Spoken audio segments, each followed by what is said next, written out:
River Valley family, this is Pastor Rod. A few weeks ago, I had the opportunity to travel to India with Tom Criswell, the leader of our elder team.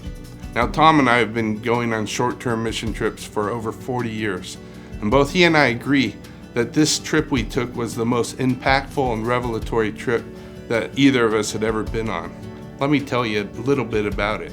The Lord led us to investigate a possible partnership with India Evangelical Team, an indigenous church planting mission with over 2,500 missionaries. We were not disappointed. This mission has got it going on. They have planted over 12,000 churches over the last 30 years, and they're averaging about one church plant a day even now. At the moment, they are involved in 37 church planting movements throughout India, Nepal, and Bhutan.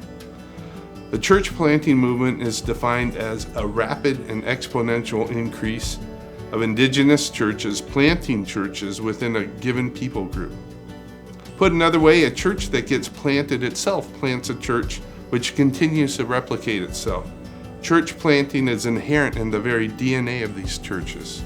Tom and I witnessed this explosion of villages embracing the gospel of Jesus and the consequent transformation that knowing Jesus brought to those villages. How is this happening? That's the ultimate question, isn't it? If we could figure out how church planting movements work, we could bottle it and send it around the world. I don't think there's an easy answer, but I think the first thought that comes to my mind is Holy Spirit is sovereignly doing a work. IET is wisely riding this wave of Holy Spirit power and open doors. They are an organization bathed in prayer. They have humble, godly leadership. They are committed to training, encouraging, and holding their workers accountable. And each IET worker buys into the organization's motto of reaching the lost at any cost. When's the last time you or I were sold out for anything at any cost? Tom and I were humbled and challenged by the sacrifice, dedication, and devotion of the missionaries, the pastors, and even the church members we interacted with. It's not easy being a Christian in India.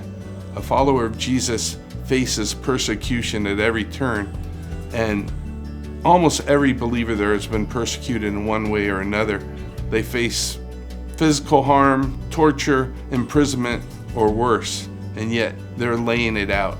Our very presence was a risk and danger to them, yet they welcomed us with open arms. We were touched by that.